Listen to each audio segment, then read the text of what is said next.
Cyberpunk 2077 will be almost 100% first person. This is from a little website called Polygon from former worship leader Charlie Hall. Into marvelous light I'm running. That's a Charlie Hall song. It says, the team behind Cyberpunk 2077 has made the decision to go, quote, 100% first person, end quote. The decision, shared by CD Projekt Red's global community lead, Mohsen Momon, on Twitter, comes after several trailers released over the past few years have already showed off some third-person cutscenes in the game. Momont said the choice was made in favor of player immersion. Immersion. I thought we were past the immersion buzzword phase in gaming. Like, immersion was a middle PS3, Xbox 360 era word that you would use when you were talking about video games. Like, oh man, when I was playing that, I just felt the immersion. Like, I thought we had gotten away from that. When I think immersion now, I think of VR. Quote, achieving full immersion in a first-person perspective game is extremely important, end quote, Momont said on Twitter. Quote, and the decision made by the team to go 100% first-person in Cyberpunk is something that will benefit it greatly from gameplay and storytelling perspectives. Previously, CD Projekt Red had spent significant time they didn't end quote that, by the way. I thought it was rolling into another quote. It doesn't. They just forgot the end quote. Where are the editors on here? First Sharif Syed, now this over on Polygon.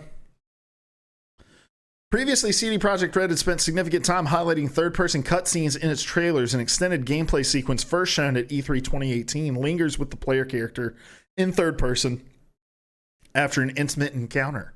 Later, the cinematic trailer from E3 2019 also spent time in third person. These types of sequences will be rare in the final game. Quote, players will still be able to see their characters in the inventory screen during driving sequences in mirrors and very occasionally in some of the cutscenes, end quote, Momont said in a follow-up tweet.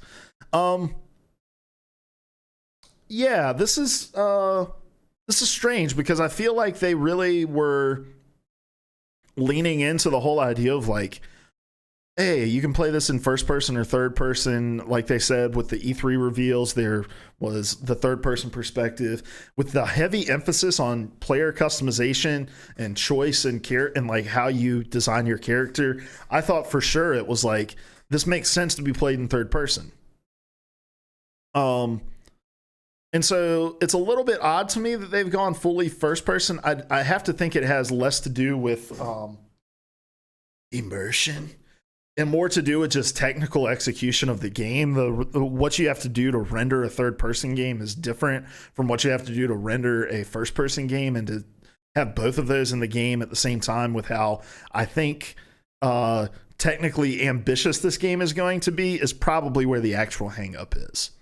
And yeah, that like trickles down into immersion in the same sense of like, oh, if I'm playing this game in third person because that's how I decided to do it, but there's all this weird pop-in and frame rate issues, like that rips you out of the immersion. But I don't think it's to service the storytelling directly, but more to just say like, we want to give players a smooth gameplay experience, and picking a perspective for us is the way to do that.